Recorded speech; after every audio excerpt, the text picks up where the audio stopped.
Thanks for watching NTD Business. Coming up tonight, more turbulence in the banking sector. Shares of Swiss bank Credit Suisse tanked today after a key backer said it can't offer more help. The Swiss central bank had to step in.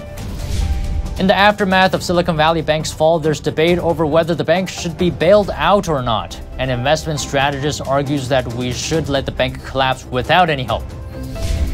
Short sellers profiting from the collapse of regional banks, taking advantage of the sell-off in shares. And artificial intelligence has just become a lot more intelligent. ChatGPT version 4.0 is out, far smarter and more capable than its predecessors, a big boost to the AI revolution. Google is competing heavily with Microsoft in artificial intelligence. What are they doing and what are their new releases? That and much more coming up on NTD Business. Great to have you with us. Don Ma here. On Wall Street, the Dow and the S&P closed lower as problems at Credit Suisse revived fears of a banking crisis. More on that in just a moment. The Dow fell 281 points, or 0.9%. S&P lost 27 points, or 0.7%. Nasdaq rose 6 points, 0.1%. The troubles in the banking sector show no signs of stopping, seems like. Shares in Swiss bank Credit Suisse plunged today, hitting a record low. This comes after its biggest shareholder, the Saudi National Bank, says it couldn't put in any more money. The Swiss central bank later stepped in, saying it would provide liquidity to Credit Suisse if needed. The Swiss central bank also assures that Credit Suisse meets the capital and liquidity requirements, and there's no contagion risk for Swiss banks. Credit Suisse shares closed down 14% on the Nasdaq today. What caused the initial drop was that earlier today, Saudi National Bank said it can't increase its stake in Credit Suisse anymore due to regulations. The chairman of the bank did say, though, they're satisfied with Credit Suisse's financial turnaround plan, despite its recent scandals. But apparently that didn't stop investors who were quick to sell on bad news. They're also concerned about possibly more hidden trouble in the banking system, as this comes right after the two bank collapses here in the U.S. And now we have Lance Roberts here, Chief Investment Strategist at RIA Advisors. Now, thanks for joining me, Lance. I'm sure you're following the Credit Suisse story. Let me just get your quick reactions there. What are your thoughts? Well, look, what's happening with Credit Suisse, of course, one of their biggest investor is basically pulled out, so to speak.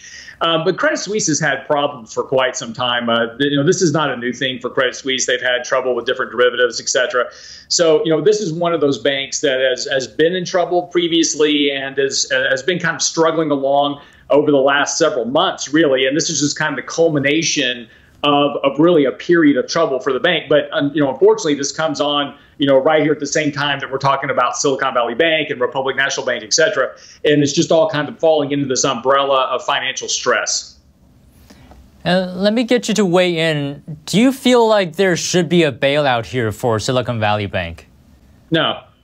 Look, we have capital, capitalism is come under attack a lot over the last couple of years. And, we blame capitalism for wealth inequality, et cetera. And that's not really capitalism. That's corporatism that's causing that problem. And part of corporatism comes from the fact that we don't allow capitalism to function. And when capitalism is allowed to function, that means there's winners and there's losers. And that means that sometimes we have to allow banks to fail. And again, Silicon Valley Bank is getting bailed out. Most of are getting supported, but most of those depositors are very rich corporations, very rich individuals that have money there. And, that's a risk. When you deposit more money into a bank than what you are covered by FDIC insurance, that is a risk that is on you as an investor or as a depositor. You should know better, and you should diversify your deposits accordingly. And so, no, every time we go in to bail out or to support or to guarantee deposits, yes, there's a very negative context to not doing that. Yes, it is going to impede economic growth. Yes, it is going to cause pain in the economy. But if you ever want to get the economy back to where it is functioning properly without needing bailouts, every time we have a crisis in the economy, you've got to allow capitalism to work. And I know that's a harsh statement. People disagree with that. But it's just a function of how capitalism has to work in order to be healthy and to benefit the economy as a whole. So if we're speculating about how many basis points we're going to see next meeting, if we take into consideration that the Fed cares about the banking sector much more than inflation, if it doesn't hike at all, Should we be concerned? Is that a signal for something that's very serious that's happening in the banking sector? Yeah, what I think we'll see is the Fed hike 25 basis points, and I think we'll see them soften their language in terms of their inflation fight. I think they'll definitely make a mention of financial stability, and they'll make notice of what happened with the banking system. They'll say that they're watching this very closely, they're monitoring incoming data, et cetera. But I still think they'll hike 25 basis points, because if they come in at no rate hike and mention financial instability, the immediate response from the market is going to be, there's more trouble here than we realize. And that could really cause a much larger sell-off in the market, as opposed to what everybody's thinking. Everybody's been hoping that, the Fed's going to pause or pivot, and that means that's great for stocks. Never in history has the Fed paused rate hikes or pivoted rate hikes where that was good for stocks, because when the Fed pauses or pivots after a rate hiking campaign, that's because they've broken something either economically or financially. So if the Fed would pause or even cut rates, which is, I don't think it's going to happen, but if they did, that signal tells you that there's a lot more wrong with the system than what we currently realize. So if the Fed keeps hiking, what are the risks that we should be looking out for regional banks going forward? Well, again, the risk that you're looking for really is ultimately credit. And it's not just necessarily regional banks, and they're just the ones that are right now, they're kind of in the focus. But remember, 20% of the Russell 2000. These are these small cap, these smaller cap corporations that are in that index. About 20% of those rely on debt in order to meet funding requirements, et cetera, for the companies. There's what we call zombies, because they rely on debt to stay alive. And with higher interest rates, that makes it much harder for them to refinance their debt. And there's a big debt wall that's coming up this year and next year that has to be rolled over and refinanced, and that's going to have to be done at higher rates. So the things you're looking for, not just necessarily in the banking system, but also looking at consumer credit delinquencies and defaults, as well as corporate defaults and corporate bankruptcies. So all of those will tell you, those are all good leading indicators that the economy is starting to break down at some level. I see. All right. Well, thank you very much, Lance, today for your valuable insight. It was a pleasure speaking to you, as always. Thank you very much. I appreciate it. Short sellers scored big over the past week, betting that regional bank shares would decline following the collapse of SVB and Signature Bank. According to research firm S3 Partners, short sellers may have raked in over $2 billion in the past 3 sessions, taking advantage of a sell-off in regional bank shares. Short sellers profit from stock declines by borrowing shares of companies they believe are overvalued, then selling them and buying them back at a lower price later. S3 says short sellers of those banks are sitting on massive profits, but have no way to realize those profits at the moment. It said these short positions will stay open until the shares are delisted and worthless. S3 told clients that SVB and Signature Bank are among the top 5 most profitable shorts among regional banks this year. Now, to get a sense of how community banks are doing in light of the recent turmoil, we talked to the group Independent Community Bankers of America. They represent about 5,000 small and mid-sized community banks. Here's Ann Balser, Senior Executive Vice President and Chief of Government Relations and Public Policy for ICBA. And great having you, Ann. Now let's just get right into it. Bank of America gained more than $15 billion in new deposits after the fall of SVB. Let me just get your quick reactions. How are your members looking at this? Are you concerned at all? I think it's an appropriate time for us to level set here. Our community bank members are safe and sound and not concerned. I think the main concern is around the messaging. Silicon Valley Bank has been mischaracterized as a small bank or even a tiny bank in some circles, and that's really not the case. It was one of the nation's largest banks, clearly with a highly volatile customer and deposit base and business lines that were also concentrated, and that's couldn't be any more different from our community bank members. So it's unfortunate to see, an uptick in deposits moving to the nation's largest and riskiest institutions, because really what we have seen, and our community banks who have been around for hundreds of years have demonstrated, is, we've gone through economic downturn before, we've lived through the cycles and still consistently been a safe and sound place for our, small businesses and consumers alike to keep their deposits. Right. And obviously people are concerned after the turmoil. Maybe sort of their confidence maybe wavering a little bit. How does ICBA address those concerns? Banking is largely the strength of the system comes down to confidence in the system. The federal government, our regulators took steps to immediately sort of backstop and curtail losses that could have been incurred by the deposit base at Silicon Valley Bank and some of the other institutions. And ICBA's position has always been, that our banks have, again, withstood the test of time. So our messaging here is, these are events that happened at institutions with business models, with a profile, again, where I say highly volatile deposit bases and customers. We're looking at venture capital funds and cryptocurrencies that had moved through these institutions that unfortunately have failed. We never want to see a bank fail. No institution wants to see another bank fail.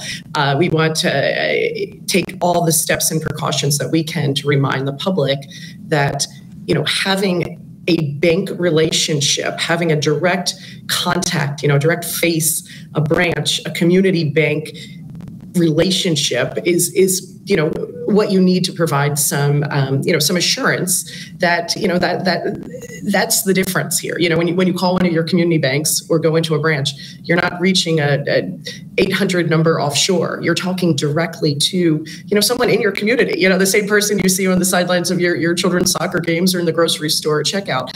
So these are folks that are embedded in the community, part of the community, and want to continue to see that community thrive. So that's, again, when you say confidence, the place for us to remind our consumers and small businesses alike, you can be confident and you can trust your community bank. Right. And I was looking online, and it seems like you have a lot of members with you. Maybe just tell us a little bit how your members are feeling about this situation.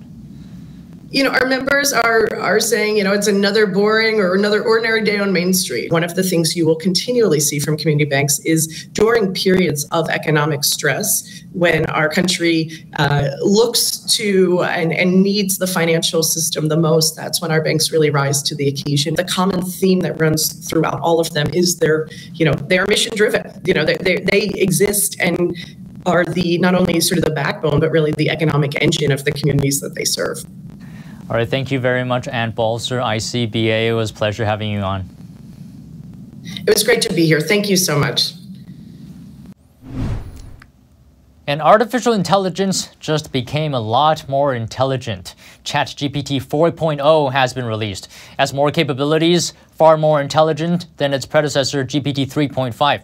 For example, it scores a lot higher on tests. We have a chart here now showing GPT 3.5's test rankings on the left and 4.0's rankings on the right. The most notable difference here is the uniform bar exam, where GPT 4.0 scores higher than 90% of real lawyers, and GPT 3.5 only scored higher than around 10%. When you're having a casual conversation with GPT-4, you won't see much of a difference, but when it comes to harder, more complicated, and more nuanced tasks, GPT-4 far outperforms GPT-3. Take a look at OpenAI's recently released demo video. Summarize this, let's say, article into a sentence, okay? Getting a little more specific, but where every word begins with G. So this is 3.5. Let's see what it does. Yeah, it kind of didn't even try, but let's try the exact same prompt, the exact same system message in GPT-4. So kind of borderline, whether you want to count AI or not. But so let's say AI doesn't count. That's cheating. So fair enough. The model happily accepts my feedback. So the response was, gigantic GPT-4 garners groundbreaking growth, greatly galvanizing global goals. Wow, pretty impressive, but try saying that 3 times in a row. Anyway, GPT-4 is also much better at writing code. We talked to AI expert Jake Maymar, who makes virtual reality experiences at the Glimpse Group. He says, with the GPT-4 update, decades of knowledge can be demonstrated in minutes.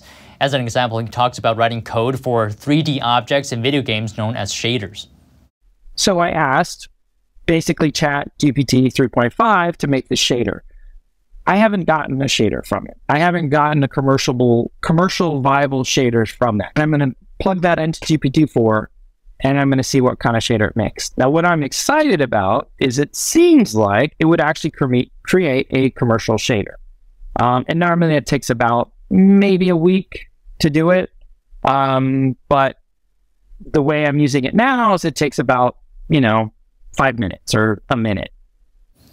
Maymar says we may be able to describe a video game to GPT-4 and it may be able to create that entire video game in the future.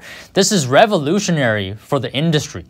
And GPT-4 can also look at images. For example, here's an image of a man ironing a shirt behind a yellow car. The man is physically tied to the car with ropes. The user can ask GPT, what is unusual about this image? And GPT-4 can intelligently point out that the man is ironing on an ironing board attached to the roof of a moving taxi, very specific. But this feature is not out yet. We talked to AI researcher Alex de Ritter, who predicts it may take around 3 months.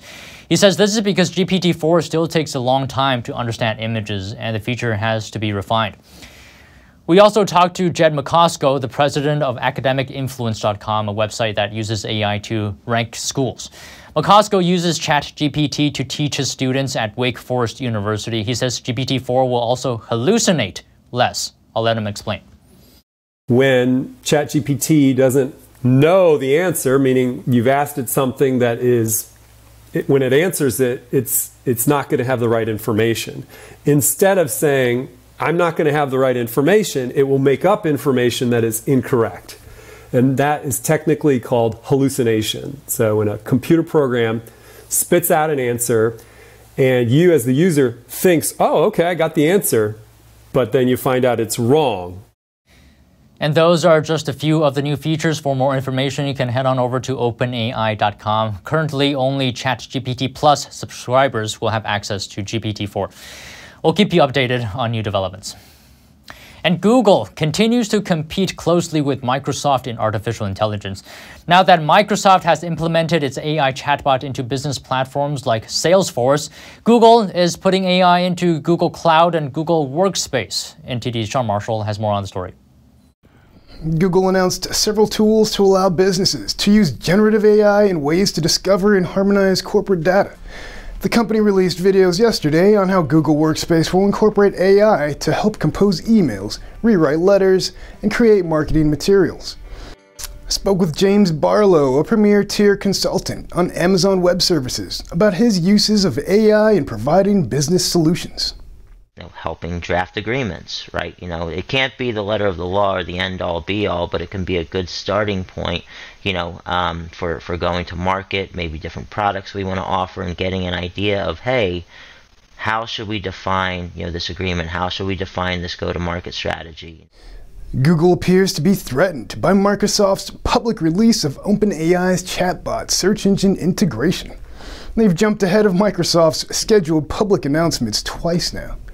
After Microsoft announced last week that it was holding an event this Thursday to talk about AI in the workplace, Google subsequently scheduled news of their business AI integration Tuesday and briefed reporters on it Monday. A similar incident happened last month when Google pushed out an announcement about adding its Bard AI chatbot to its search engine. This was before Microsoft could announce plans to add OpenAI's technology into Bing and Edge. A new study released by KPMG finds that 85% of businesses surveyed expect to be using more AI in the coming years, but nearly 2/3 don't have any AI risk management processes. Barlow mentioned his own experience using the GPT chatbot for business. It's really accelerating how fast we can actually do things that we would typically spend days or hours on, and reducing that down to, in some cases minutes, which is fantastic. While Microsoft has the edge in gaining a name in mainstream media first, Google still reigns supreme as the #1 search engine and can learn from Microsoft's mistakes. Sean Marshall, NTD News. And now turning to healthcare, the U.S. government said today it would subject 27 drugs to inflation penalties. The move came ahead of President Joe Biden's speech in Las Vegas this afternoon. It's a provision of the Inflation Reduction Act. Drug makers will be penalized for charging prices that rise faster than inflation. The rule would cover people with disabilities or age 65 and older on Medicare. Companies that violate the policy will be required to pay Medicare back the difference. Those that didn't will face a penalty. The list includes the popular drug Humira and cancer therapies such as Yescarta. This week, Illinois Governor J.B. Pritzker signed into law a bill mandating up to 40 hours of paid leave annually for almost all Illinois employees. Nevada and Maine have similar laws, but Illinois' law is more expansive. Critics say the law will create challenges for small businesses. Let's take a look. Effective January 1st, 2024, all businesses in Illinois, regardless of size, will have to provide employees with up to 40 hours of paid leave per year for any purpose. Illinois' governor says the law helps employees cope with unexpected needs. Things happen in your life that are maybe small emergencies to someone else, but a big emergency in your own life.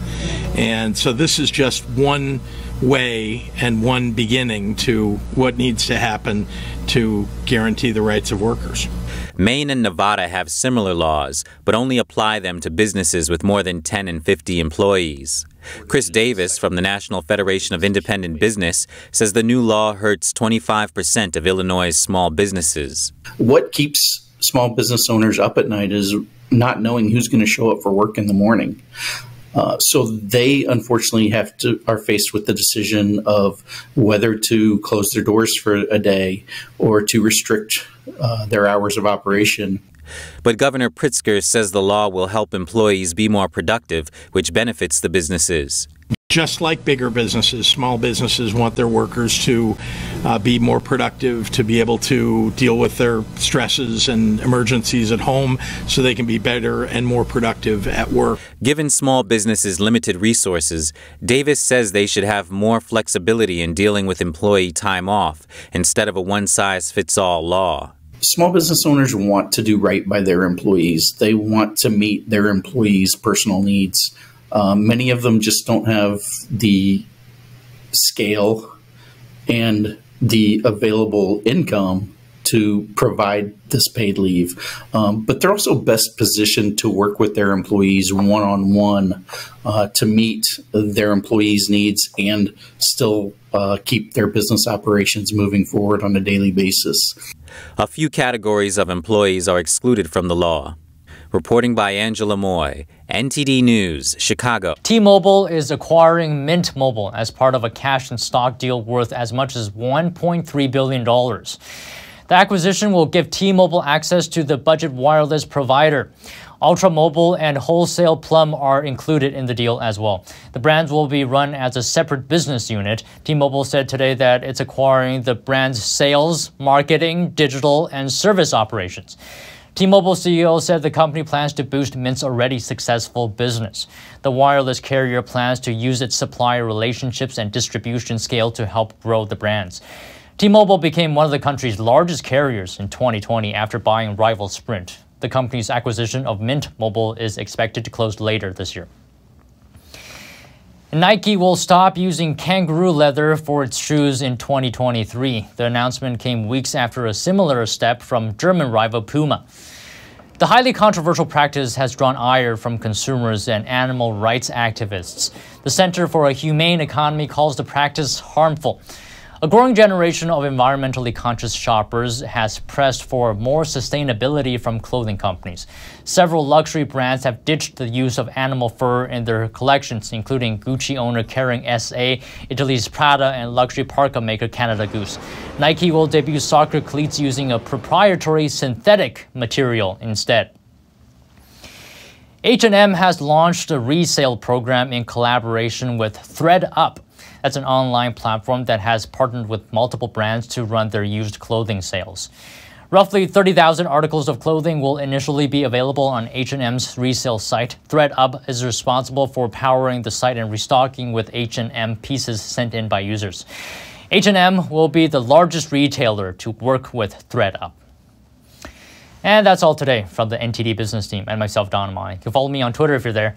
If you have any news tips or feedback for the show, please email us at business@ntd.com. Thank you for watching, and we'll see you tomorrow.